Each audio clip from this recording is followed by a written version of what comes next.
What's up, everyone? Welcome back to On the Brink. I'm Nick Carter. Today we have a very special episode with John Newbery. You will have seen at this point the announcement that John is setting up a nonprofit focused on sponsoring Bitcoin core development called Brink. Excellent taste in names, John, by the way. I'm going to put a link to donate in the description. Brink is tax deductible and funds will be used to support Bitcoin Core. We'll actually talk about the purpose of the funds in the episode. I'm so pumped that there are more and more organizations throwing their hat in the ring and getting involved in Bitcoin development funding. In my opinion, Bitcoin funding is at its most robust and most decentralized since I've been paying attention to Bitcoin. Now, we don't just talk about Brink in this episode. I took the opportunity to grill John on a variety of very squishy topics as it relates to power within Bitcoin Core and how financing intersects with that power. And John was a very good sport. He answered all my questions. These are actually the exact same things I asked him when I first met him in Curacao in 2018. I have always been very curious about how power exists in a largely structuralist system like Bitcoin core development. There's clearly power, it's just not formalized. And the funding environment is an interesting lens through which to analyze this. And there are plenty of good faith critics that do take this issue very seriously, and I think it's somewhat under-discussed in the industry. So I found John's answers here to be an incredibly useful resource for anybody really deeply trying to understand the nature of power in these systems, whether Bitcoin Core truly is a meritocracy, what the barriers to entry are in terms of being a new developer. Either way, I'm so excited that John has founded this organization. Again, consider donating. Link is right down there. Let's dive right into the episode. Brought down by bad mortgage investments, Lehman, which has 25,000 employees, will be liquidated. The federal government loans American International Group, AIG, $85 billion. This is a different kind of market, and the Fed is asleep. The federal government is stepping in to stabilize Fannie Mae and Freddie Mac, the two mortgage giants that have been threatened by the housing crisis. The Bank of England has pumped £75 billion more into Britain's ailing economy with a new round of quantitative easing. You print a couple $1 trillion, and all of a sudden, people start to worry. So out of this worry, we have something called the Bitcoin. John Newbery, thanks so much for joining us today. Thanks for having me, Nick. It's a pleasure. I'm very excited to have you on. You might actually be you might be the first Bitcoin core developer we've had on the show, which is irresponsible of us, really, because this is like our 150th episode. I don't know how we've gone this long. Well, I'm honored to be the first. So we have a very exciting announcement.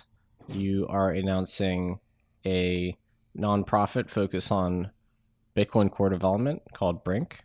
That's right. It's a great name, by the way. Thank you.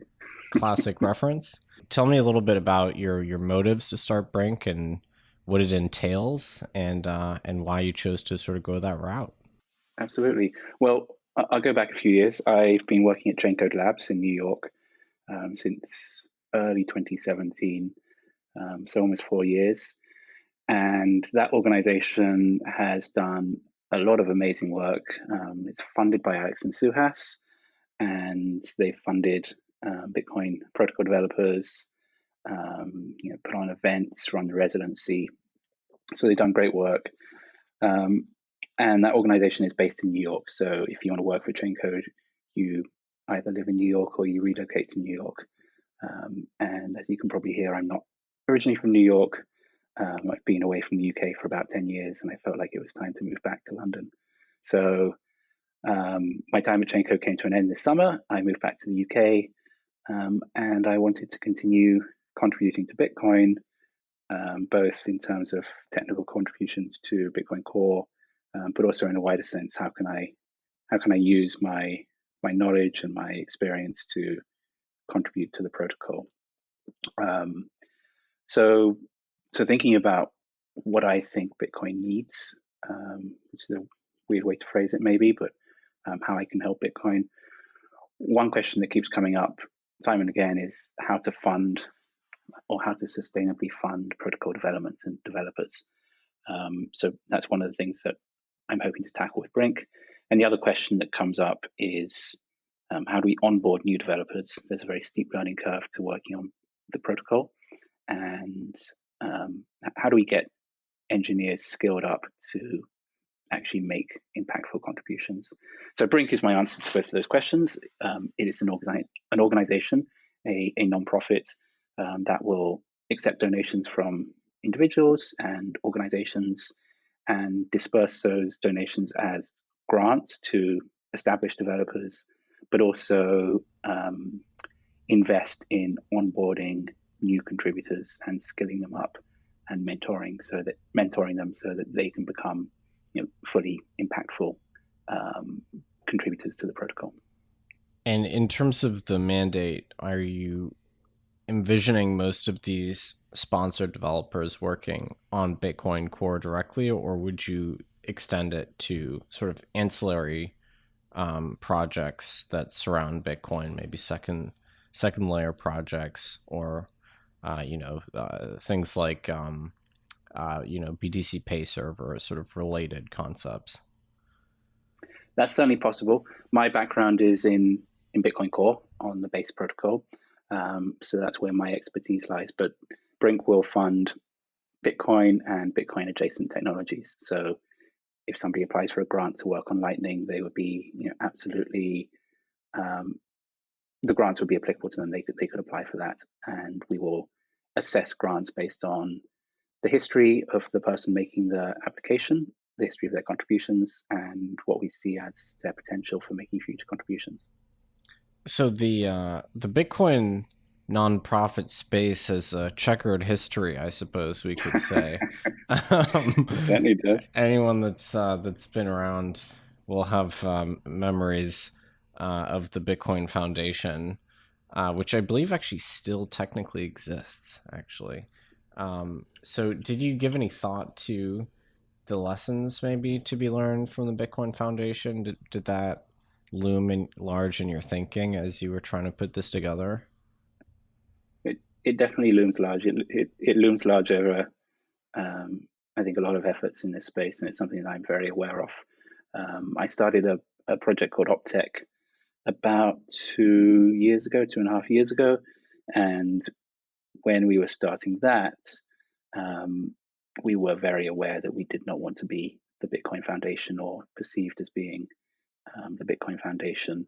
That was an effort to encourage businesses to use scaling technologies, things like RBF and SegWit and so on, and to try and bridge the gap between what was going on in open source and what Bitcoin companies were doing. But we certainly didn't want to be gatekeepers, and we didn't want to project ourselves as being the foundation or the people you talk to if you want to talk to someone, the CEO of Bitcoin or anything like that. We had and still have a very kind of narrow and limited focus at Optech to work on disseminating knowledge about what's going on in open source development and helping businesses adopt those scaling technologies. And so similarly with Brink, we have a very narrow mandate. We want to support Bitcoin developers and we want to onboard new contributors, but we certainly are not the Bitcoin Foundation. We're not purporting to direct Bitcoin development or make any decisions about the protocol. We simply want to be a new way of funding Bitcoin developers and onboarding Bitcoin developers. I actually talked to Patrick Merck recently, who is the director of the Bitcoin Foundation, and he had some very interesting stories about what happened there over the years. I think a salutary lesson for everyone who wants to work on open source. That's a great reminder. I absolutely have to get him on. Patrick is he's great. Fantastic. I bear absolutely no ill will in terms of his association with the Bitcoin Foundation, which I believe was done. I mean, it may have been slightly naive to believe that a single organization could purport to represent Bitcoin. But there are a lot of people that I respect that were involved in it. Just seemed like a bit of an unfortunate outcome in the end. Just on the topic of Optech, actually, I've always been a huge fan of Optech. I love the work you guys did in terms of encouraging, service providers and heavy consumers of block space to sort of be more parsimonious in terms of their usage of the blockchain. Are you going to continue your work with Optech? Is that going to continue in parallel? Yeah, that work has always been in parallel with my main gig as a Bitcoin protocol developer. Part of what we did with Optech, which was quite a big part and something I enjoyed a lot and thought was very valuable, were the in-person events. So we had workshops and events with engineers at these different Bitcoin companies, and obviously restrictions on travel and meeting have stopped us from doing those over the last few months and probably for the next few months as well. But the newsletter continues. It's obviously the best source of information about what's going on in open source Bitcoin and various other resources we put out there. So yeah, my involvement there will continue. And do you consider Optech a success? Do you feel that it's sort of guided behavior of sort of these large entities that use Bitcoin? I mean, to be better stewards of the protocol, so to speak? It's not something that's easily measurable, but I think I'm very proud of the work we've done. I think we have been successful in keeping those considerations relevant and talking about, as Bitcoin blockchain users, you should be trying to be economical with your use of that chain because, one, it's good for you and your customers, and two, it's good for Bitcoin, and what's good for Bitcoin is ultimately good for you as a business. So yeah, I'm proud of continuing to put that message across, and I think we have been successful in keeping that message relevant. So before we dive into the Bitcoin patronage story and questions of governance, which I'm very excited to talk about, just to summarize on Brink. So this is a 501c3, is that correct? We have applied for 501c3 status. So we're a nonprofit corporation. We've put in the paperwork for 501c3 status. We're hopeful that, that will come back, and that would allow U.S. taxpayers to donate tax exempt to the organization. Okay, great. So, and there really aren't many other avenues for tax exempt donations to Bitcoin protocol development. So this is, I often get questions around this, and I've struggled for answers because entities like the DCI are more sort of corporate patronage, and it's much harder as an individual to contribute, and they're not really equipped to handle that. So at least in my view, you're filling a gap, which many people have felt. Yeah, and I think our mandate is very narrow. We are specifically in the business of funding Bitcoin protocol development and onboarding Bitcoin contributors and nothing else. I don't think there's another organization that can accept individual donations that has that mandate. So speaking of Bitcoin patronage, this has been a very active topic this year. There are a number of new organizations that have jumped into the fray, either offering grants to developers or bringing developers on staff, and with minimal minimal direction, putting them to work on Bitcoin. And then other organizations are giving some developers more structure.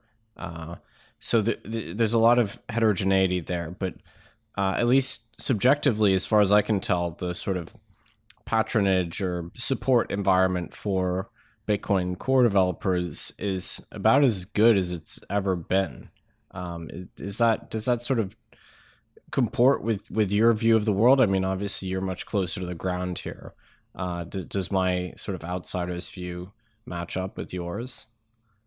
Yeah, it comports. It matches up entirely, and I wouldn't say about as good. I would say it's better than it's ever been. We've seen quite a few exchanges start funding either on staff or through grant programs for independent developers. Obviously, Chaincode continues to do amazing work. The DCI continues to fund Vlad and Corey, who are two of the longest standing contributors and maintainers to Bitcoin Core. Blockstream obviously has people on staff. Lightning Labs, Square Crypto has been massive. They've given out lots of funds, not just to developers, but also to designers and other projects. So yeah, it's very healthy. I think Brink still has a role to play. For one, I think more is always better, and more diverse models of funding, particularly for a decentralized system, is healthy. Chaincode's done great work, but we don't want to make Chaincode the directors of Bitcoin, and I'm not suggesting they are in any way or have any desire to be, but we just don't want them to have to do all of the heavy lifting. So having lots of different diverse models is definitely helpful. And so, imagine you're kind of a young engineer listening to this right now, and you're interested in Bitcoin, you want to maybe work on the project. What does their path look like to getting involved in core dev? Because I know you've sort of written about this and talked about it a lot. It's not exactly the easiest trajectory. Is it getting easier? Are there sort of more onboarding opportunities these days? Yeah, it's getting easier, and yes, I think it's not an easy thing to be a protocol developer. There's a Bitcoin protocol developer. There's lots of different technologies that you need to know about. You need to know about consensus protocols and peer-to-peer networks and cryptography and mathematics and statistics. And there's just a lot there to learn, and it's a steep learning curve. But the good news is there are lots of resources now that didn't exist even 2 or 3 years ago. One project that I started about 18 months ago is Bitcoin Core PR Review Club, which is a weekly meeting for developers, particularly newer contributors or people who want to contribute to Bitcoin Core, to come together on IRC and discuss a pull request. So a pull request is a suggested change to the project or to the code base. And so we meet every week, and it's a place where those developers can ask questions. Any questions are welcome. Anyone is welcome if they're there to learn. And that's a way for people to start on their, journey of working on Bitcoin Core. The Bitcoin Optech newsletter, I think, is a good starting place for people who want to learn about the technicals of Bitcoin. It's very well referenced to pull requests and mailing list posts. So if you're an engineer and you want to work on Bitcoin, you should definitely subscribe to that newsletter. Chaincode has run residencies, and those are programs for new developers, generally run one per year. But recently, because of COVID, we've been moving a lot of that material online. I shouldn't say we anymore because I'm not at Chaincode, but Adam Jonas and Carolee have been putting a lot of that residency material online, so that's available to developers. So yeah, I think there are a lot more paths now for people who have the talent and drive to work on Bitcoin. What do you make of this critique of the existence of funding as cannibalizing intrinsic motivation to contribute? Because obviously in the earliest days there was no notion of receiving funding to work on Bitcoin. I guess the only way that it worked was that some developers themselves mined Bitcoin, or maybe they bought some Bitcoin on the open market, and that was their incentive. They created incentive alignment. These days, obviously it's a bit more difficult for a young developer to obtain a meaningful share of the network to get that incentive alignment, but there's the compensating factor where there is some funding available. What's the interplay in terms of your intrinsic motivation to work on an open source project for the sake of it, and this sort of extrinsic factor where there's the actual potential of remuneration? In my experience, the Bitcoin protocol developers that I know are very intrinsically motivated, and I don't think any of them that I know of are doing it to get rich. I think if you wanted to get rich off Bitcoin, becoming a protocol developer is a really bad way to go about it. Not to say that we're poor, and developers are generally well paid compared to the rest of the population, but there are much more profitable things to be working on if you have the skill to work on the Bitcoin protocol. So I think most of the motivation is intrinsic, but developers still need to put food on the table and need to get paid somehow. And so all of this funding that I see from Chaincode and from the exchanges and other companies, I think that just allows developers to spend more time on what they would be doing anyway and what they would like to do full time. I don't think there's a conflict there between being paid and working on something that you're intrinsically motivated to do. It's so interesting. I don't know if you've ever consulted the economic literature about people that work on open source projects, but it's been this puzzle. Economists could never figure out why people would contribute to open source. People who have a very high opportunity cost of their time because they're very skilled individuals, so their time is worth a lot. There's this whole literature which is just economists trying to figure out, why are these people spending their time on open source projects? Are they doing it in expectation of a future payoff? Are they doing it because they get their record is recorded and kind of on GitHub, and so it's part of a CV, for future job opportunities? But I guess maybe the simplest answer is that because they believe in the project and they want to support it.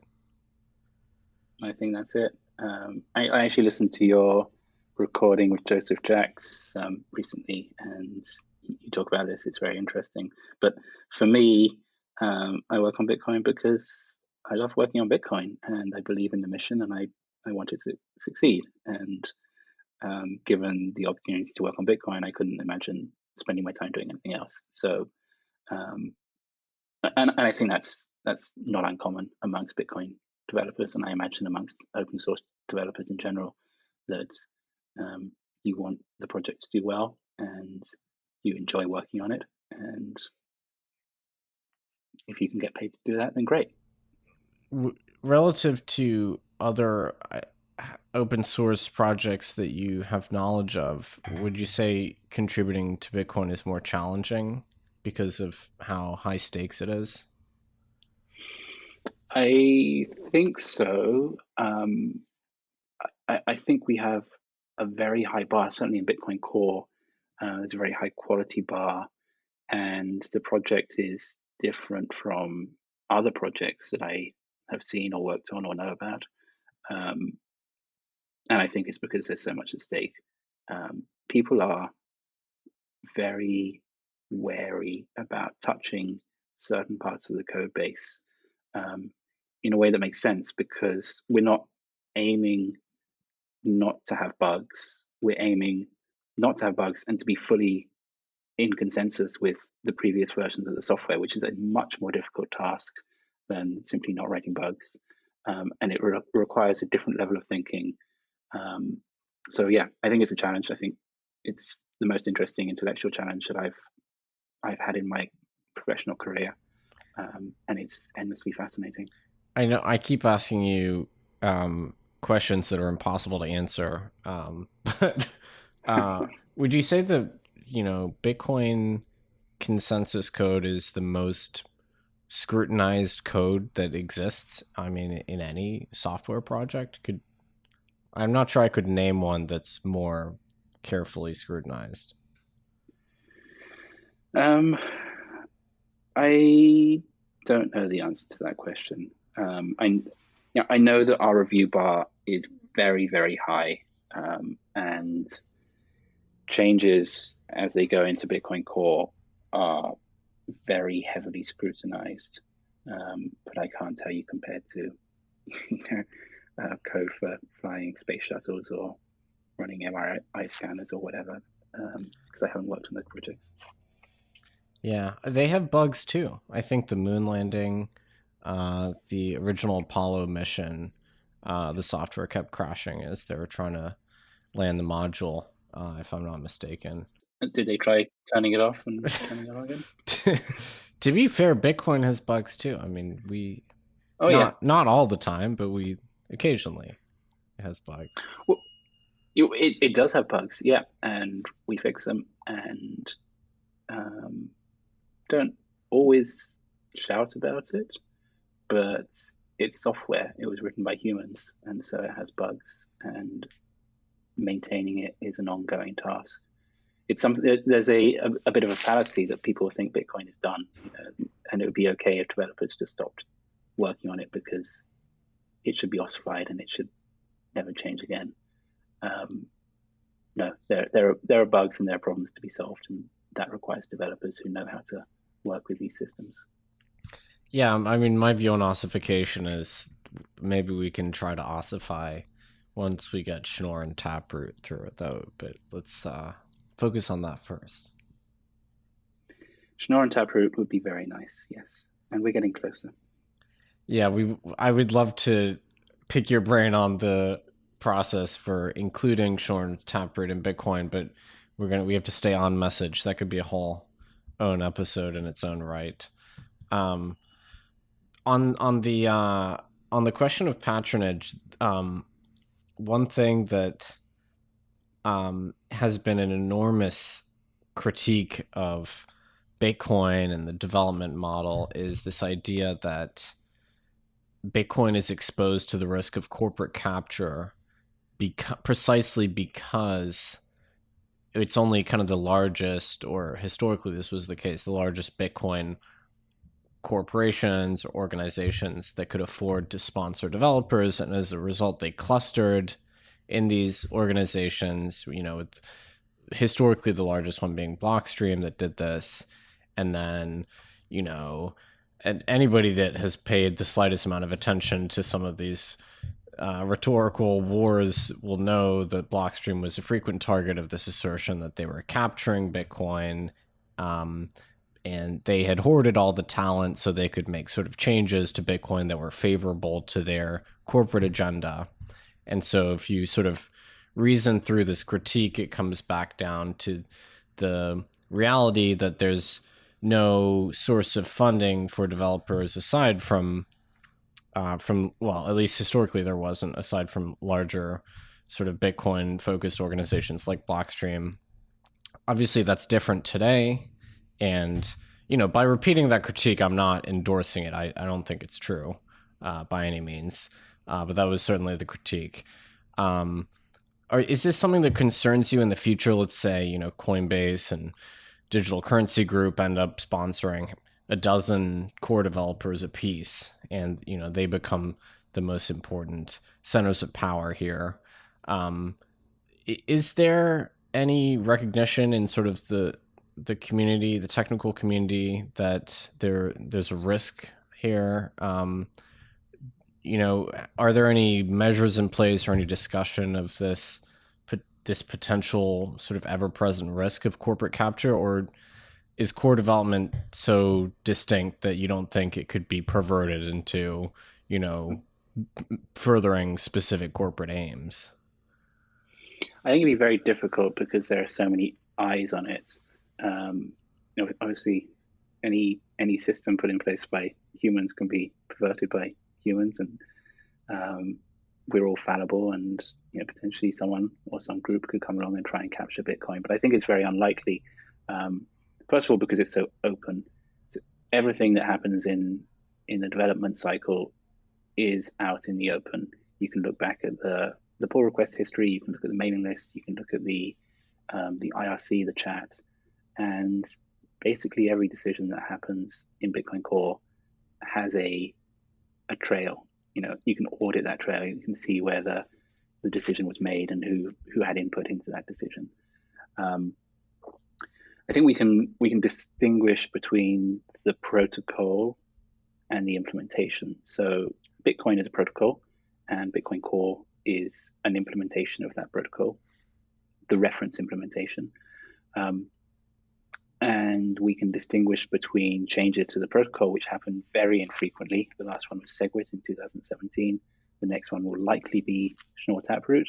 But since there's no director of Bitcoin, I can't guarantee that will happen or when it will happen. But those things happen very infrequently, and require the economic majority to go along with that change. No one can force the economic majority of Bitcoin to make a change to the protocol that they don't want. The implementation, on the other hand, could have changes made to it that people don't like, and they wouldn't run that implementation. Again, I think it's unlikely the Bitcoin core would be captured, but if an implementation is captured, presumably people could fork that implementation, and that would be a very big event in Bitcoin, because the history of Bitcoin is one major implementation, what we now call Bitcoin Core, and a few very minor in comparison implementations. But if there was some capture of Bitcoin Core, the remedy, I think, would be hitting the fork button or typing git clone and making an implementation that doesn't make those changes. Yeah, the implementation story is a little bit tricky, I think, because Satoshi said, not to quote Satoshi scripture or anything, but Satoshi once said that they didn't believe that a separate implementation would be a good idea. They said it would be a menace to the network, I think. I was okay. So you know exactly. I know the scripture. Yeah. Someone should number it like we do biblically. Satoshi 628. And then a lot of the theory behind Ethereum was, well, actually, we should have as many implementations as possible, because just having one major reference implementation is sort of coercive in a way, because if you control the implementation, you control the protocol. That was, something that was frequently said. But what was interesting with Ethereum is that it then sort of collapsed back down to one dominant implementation, like many people had predicted. And of course, we see this kind of repeated time and again in other coins. It's very, very hard to marshal enough resources to have many competing implementations, because they're just so challenging and they need to be in perfect concert with each other. So I guess the prospects for having competing implementations maybe look a little dim by that rubric. I mean, I certainly acknowledge the distinction between Bitcoin, the protocol, and then Bitcoin Core, because those are different concepts. But does this trouble you at all, the fact that there's just structural forces which kind of result in Bitcoin Core being hegemonic within Bitcoin? I think in the long run, we will see a better modularization of Bitcoin Core and a more formal interface between what really is the core of Bitcoin Core, the validation and consensus engine, and then the components around that, the peer-to-peer implementation, indexes, the wallet, the RPC, all of those things. And if we can make that separation clear, then potentially people could use the validation consensus part of Bitcoin Core and re-implement their own peer-to-peer stack using the same validation core. And I think that would be a much better situation to be in. This kind of monoculture of one project and everything being totally dependent on that one project is not ideal. And in the long run, I'd like to see alternative peer-to-peer implementations, alternative wallets that use Bitcoin Core as backend. And that, I think, can only be good for the health of the system. Yeah, I was going to say, we haven't even succeeded in disentangling the wallet from the node. Well, it mostly is. We have a formal interface, a clear interface between the two, which we didn't used to have. And you're even able to run it in a separate process that isn't merged into a release yet. But Russ Yanofsky has been working on that project for a few years, and you can theoretically run the wallet in a different process. So that's mostly done. I think the thing that will be more difficult, and people have tried and are trying, is to separate just the consensus code from, say, the peer-to-peer stack. It's kind of funny that the original Bitcoin was vertically integrated in that it was a wallet, it was a node, it was a miner. It did everything related to Bitcoin. Yeah, and there's even code in there for running a merchant and running an online shop and things like that. But I think that I'm not going to say Satoshi did a bad job there. Satoshi was presumably working alone. We think, we don't know.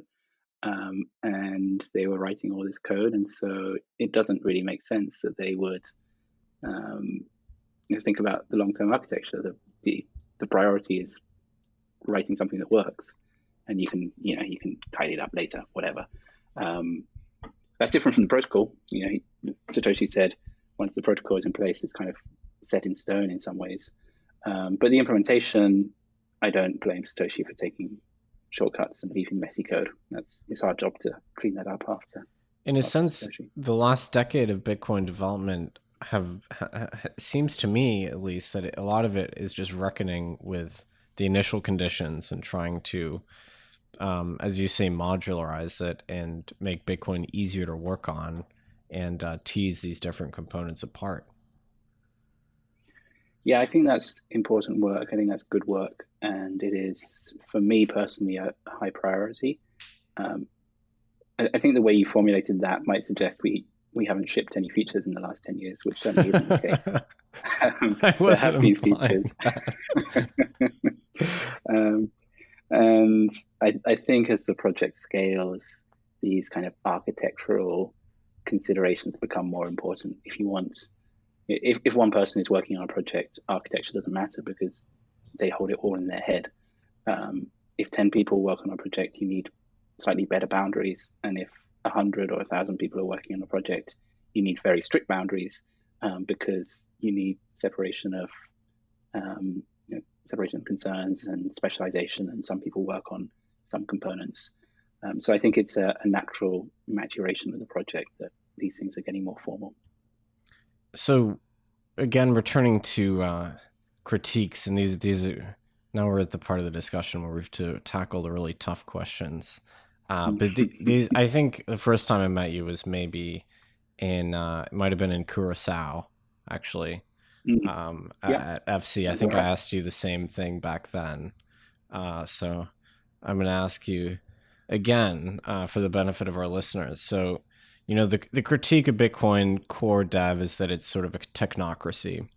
And, while it ostensibly might be meritocratic, in practice, there is, a handful of individuals whose views are very influential and maybe, they have an effective veto over, decisions that are made. Maybe that's going a little bit too far with that characterization, but certainly Bitcoin core dev is often alleged to be a technocracy.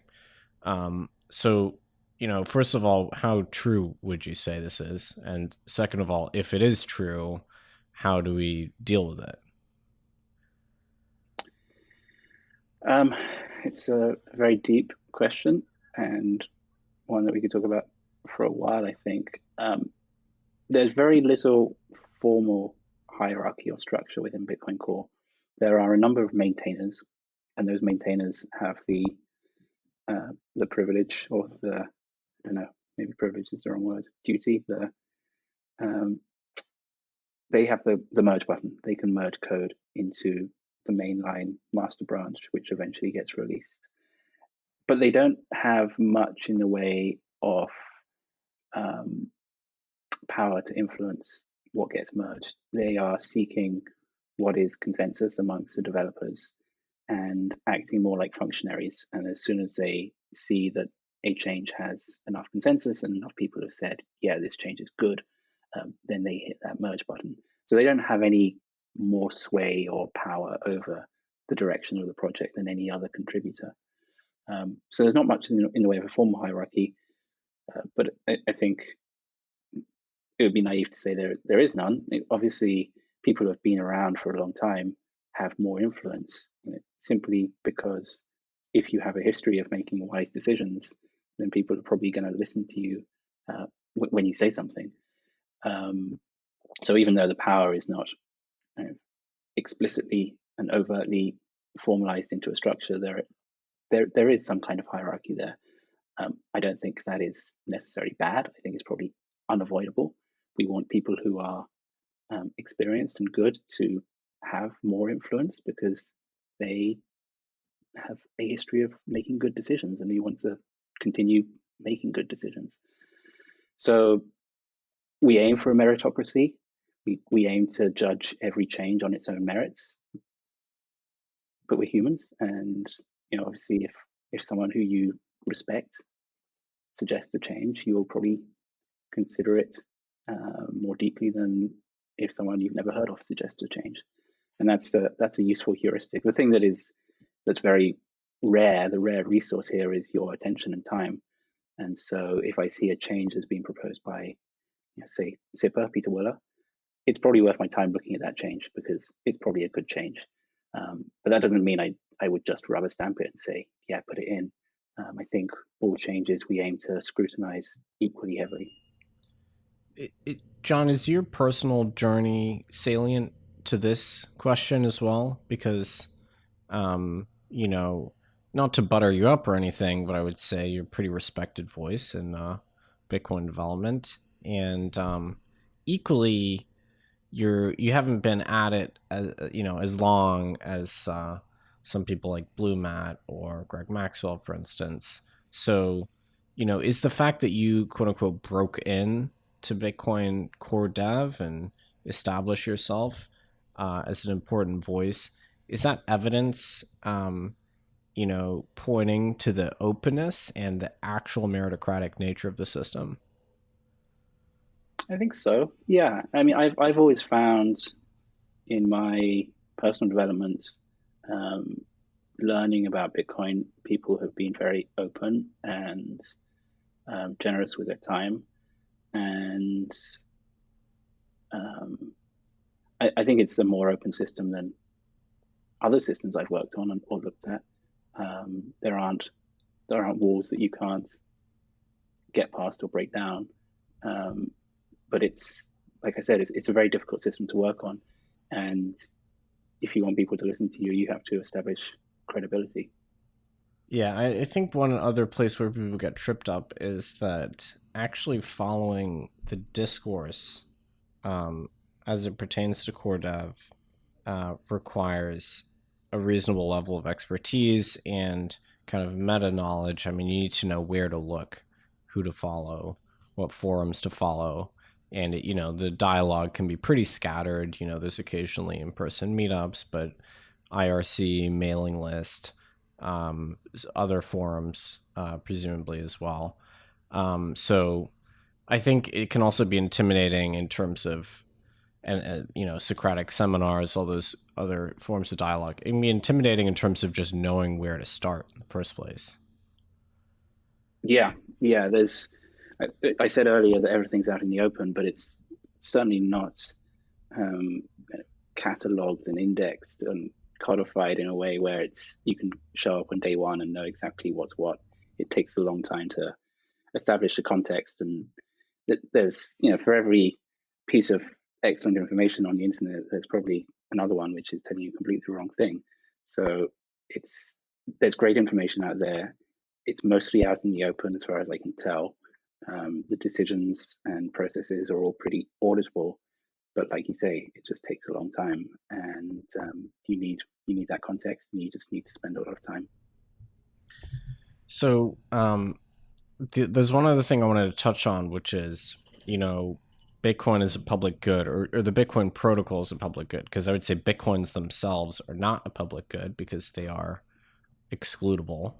My possession of a Bitcoin deprives you of a Bitcoin, in theory, I guess. But the Bitcoin protocol, you could say, is sort of an architecture and a system of moving money around. It kind of resembles a public good. At the very least, it's shared and public infrastructure. And, the thing about public goods, and, we certainly hear Vitalik talking about this a lot, is that, we need to coordinate a way to fund them. So as we've discussed, there's actually a very robust set of entities that are interested in funding Bitcoin. Would you say that it is kind of sufficient? And even if it is sufficient, is there enough sort of coordination in terms of identifying important long-term objectives what are the shortfalls of the kind of funding environment for Bitcoin right now? I think there's so many different ways to answer that question. If the question is there enough funding for protocol developers or protocol development right now? I could say yes, probably, because I think most protocol developers who I want to see funded are funded. But I could also say no, because I want there to be more, and I want to grow the project and scale it. And if Bitcoin does what we hope it will do and becomes like a major asset class that thousands, millions of people depend on, then I think we want more people working on the project and scrutinizing the code. But there's two sides to that coin. There's the supply of talent, I guess, and the demand, which would be the people who are prepared to donate or pay for that talent.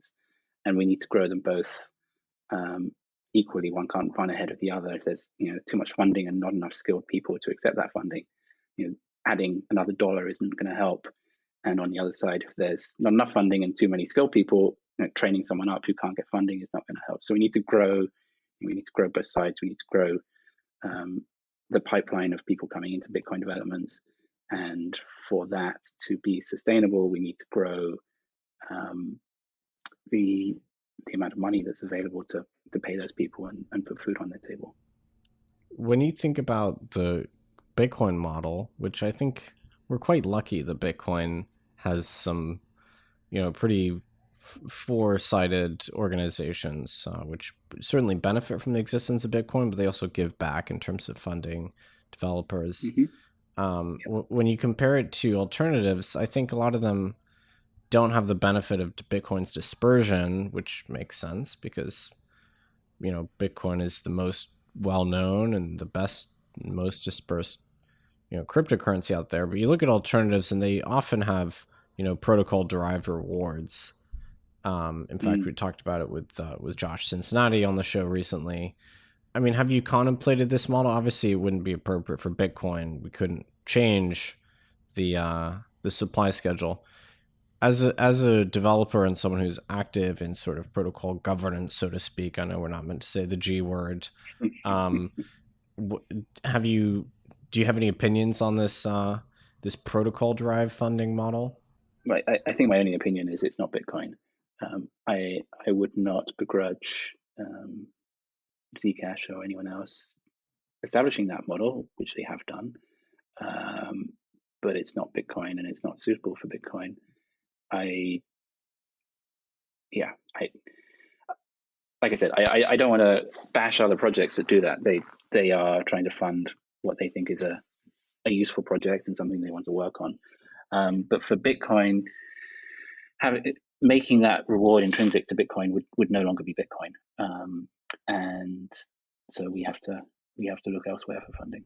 Yeah, I what's interesting is I think sometimes it can be a poison chalice a little bit in that it gives you discretion, gives you lots of funds to play with, but I think in practice what we've seen is it becomes something that people squabble over and causes lots of tensions and debates and causes sort of administrative bodies to spring up, which fritter away the funds in some of these case studies.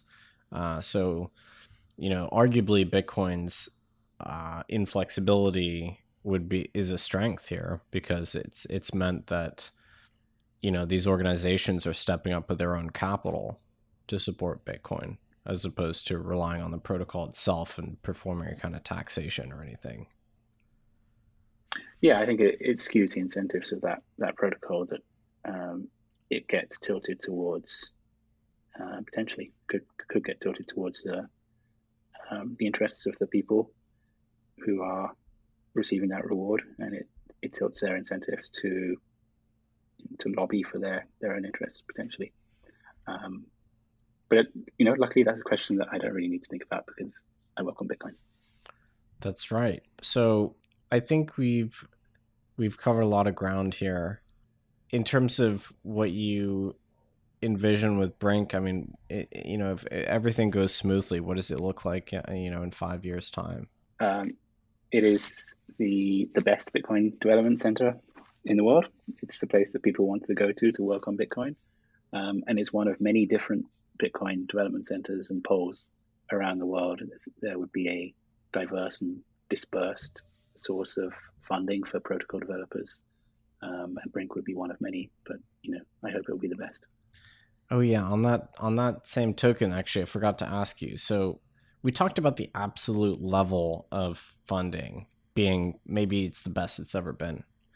But then in terms of the relative distribution of funding, in terms of if you consider funding a proxy for power, which it's not, but if you do, what do you, I know you could maybe do the math on this, but if you were to run a Gini coefficient of the different organizations and the capital they're putting forward to fund Bitcoin dev, are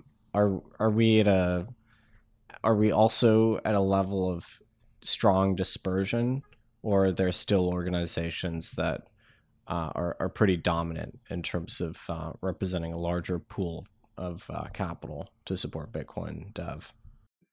The question about how those dollars equate to power or influence within Bitcoin is something that's very difficult to measure. I don't think. I think you can't say this organization funds $500,000 worth of Bitcoin development, or this organization funds 3 Bitcoin developers, and those 3 Bitcoin developers or that $500,000 is in any way fungible to what other organizations are doing or individuals.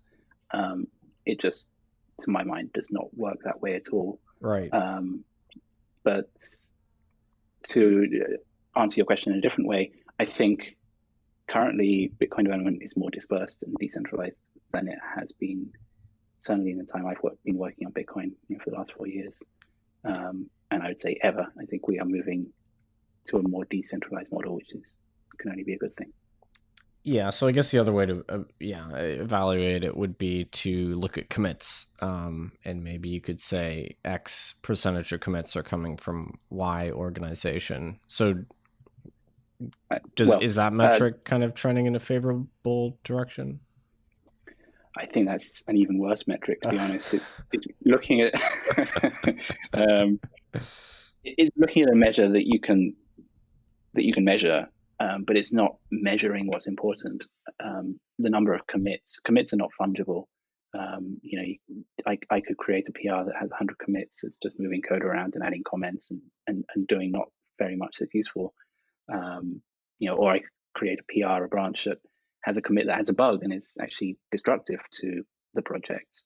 And someone else could create a branch that has just 1 commit, but it fixes a critical bug, and so it's extremely important.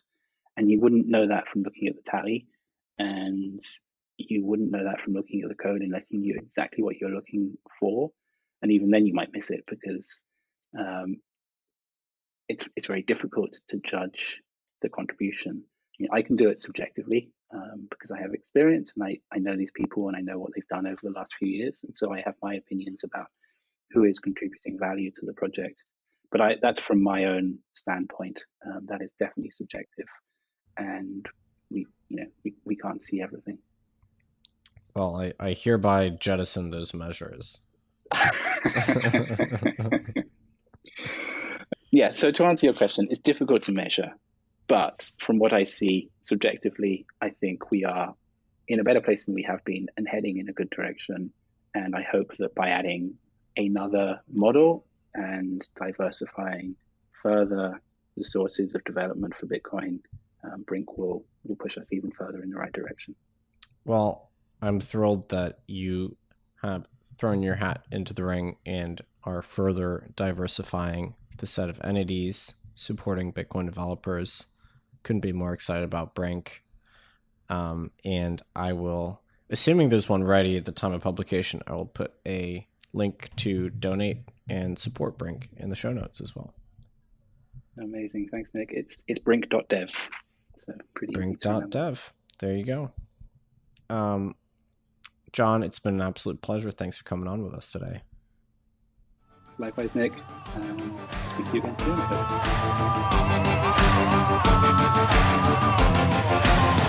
hope.